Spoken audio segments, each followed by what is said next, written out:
name is Kanessa Carey. If you're new here, thank you for clicking on this video. I'm so happy that you're here. On this channel, I talk about all things mental health, eating disorder recovery, anxiety, depression, all those types of things, plus just life in between. Today, we're going to be talking about an eating disorder recovery topic. And I feel like this one can be a little bit controversial, but this is something that I am very, very passionate about and something that I stand by and something that I actually implemented in my own recovery in order to fully heal mentally, physically, and emotionally from my eating disorder. So today we're going to be talking about why you should not know your weight in eating disorder recovery. So I personally think that there are a lot of reasons why you should not know your weight in eating disorder recovery, but I'm going to talk about just 3 simple reasons why I don't think that you should know your weight in eating disorder recovery. Now, I don't love the should and the should nots. Like, that's just not really a language that I use often, but this is something that I think is like very, very important. I do want to mention though that I think it's somewhere only around like 6% of people who struggle with disordered eating or are diagnosed with an eating disorder actually are clinically in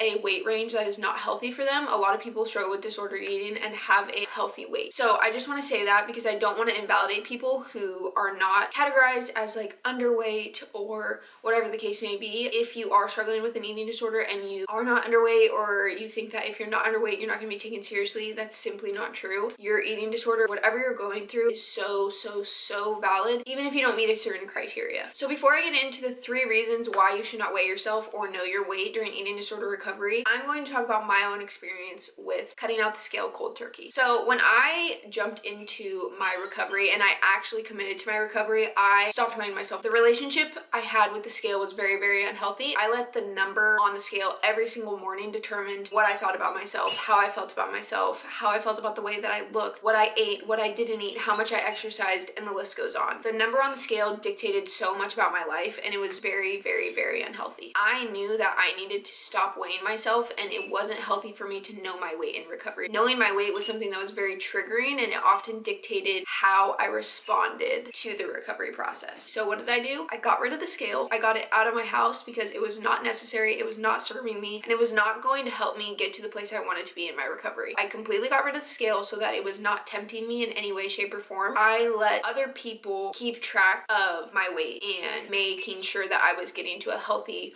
weight for my body. I went to a eating disorder dietitian. That is who kind of facilitated and helped me through my recovery. She kept track of my progress and my weight. She kind of mediated that for me so that I wasn't having to worry about what I weighed and wasn't triggered by my weight going up. I know you're probably wondering, like, what if I go to the doctor and I have to get weighed? Let me tell you, if you're seeing a dietitian, tell them not to tell you your weight. Do blind weigh-ins. Honestly, helped my recovery so much. Second, if you're going to the doctor, you can do blind weigh-ins. You can also ask just not to be weighed because it's most often not critical or super important for your care. So you can always just deny being weighed, or you can do a blind weigh-in and you can tell them, hey, I don't want to know my weight. Please don't say it. Please don't put it on this piece of paper. Unless you're going to that doctor to get help with your eating disorder, then they might need to know like kind of like a baseline of where you're at. But let's get into 3 reasons why I think that you should not know your weight in eating disorder recovery. 1, it can be triggering. Now, I know this isn't the case for everyone, and I know that there are people out there who struggle with disordered eating or have an eating disorder or eating disorder tendencies that do not think about or care about their weight, but I also know that there are a lot of people who are very concerned with their weight or are very triggered by weight gain. And for me, this was the case because I was very controlled by the number on the scale. It can be triggering to see your weight going up, and that is one reason why I think that you should not know your weight in eating disorder recovery, because sometimes in eating disorder recovery, it is necessary to gain weight. And that being said, a lot of times it's not. If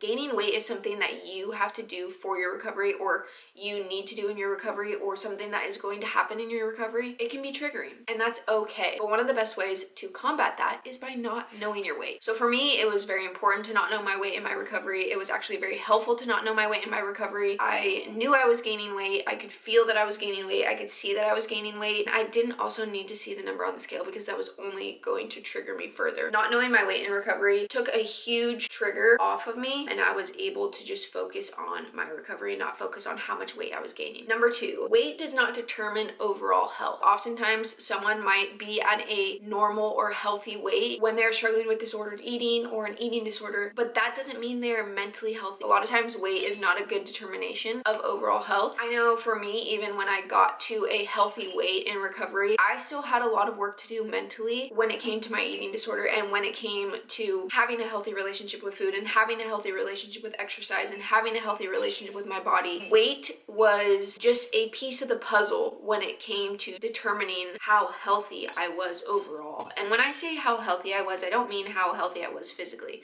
but I mean how healthy I was mentally and emotionally and physically. Being a lower weight doesn't mean that you're healthy. Being a higher weight doesn't mean that you're unhealthy. Weight doesn't always determine overall health, and for me, weight was just like a piece of the puzzle. And I think a lot of times for people in recovery, especially if you've coming from a restrictive eating disorder or something like anorexia, weight is just a piece of the puzzle. There's so much more that encompasses your recovery that you need to focus on other than weight. And in my situation, I needed to gain weight in order to become healthier, but that wasn't the only way that I was going to be healthy, and gaining weight wasn't what cured my eating disorder. Number 3, the last reason why I think you should not know your weight in eating disorder recovery is because it helps you to let go of control. Now, oftentimes when you are obsessively needing to know your weight, or maybe you're weighing yourself every morning or multiple times a day, that is a very controlling piece of your eating disorder. Being able to let go of that control is very, very healing and one step closer to full recovery. For me, I needed to let go of the control that I had in where I wanted my weight to be, which was incredibly unhealthy. Not knowing my weight helped me immensely in letting go of the control that I had around needing to know my weight, which led to controlling how much I ate and how much I worked out. It led to a lot of unhealthy control. This unhealthy control that I had over weighing myself every day led to unhealthy control in so many aspects of my life. Not knowing my weight in recovery helped me learn to let go of that control and establish healthy ways to control other things and to control recovery and to take control of my life back. Honestly, knowing my weight outside of recovery and in recovery, it wasn't doing anything for me. I also wanted to get to a place where if I did see my weight, or let's say I did go to the doctors, or I was just pregnant, and it's natural to gain weight when you're pregnant, growing a human, and seeing my weight wasn't triggering. If I do see my weight at the doctors, it's not triggering, and that's the place that I wanted to get to. That is the freedom that I wanted to achieve. Being able to see your weight years down the line in recovery and not be affected by it and not let it cause you to go into unhealthy disordered habits, so important. The fact that I'm at that point, and I've been at that point in my life and in my recovery, means so much to me because I worked so hard to get here. I hope you know that this is coming from my own experience. Maybe it's helpful for some people to know their weight in eating disorder recovery, but for me it simply was not. And I'm also a firm believer now, my weight is just a number. You are not defined by the number on the scale. What you weigh is simply just a number. You are so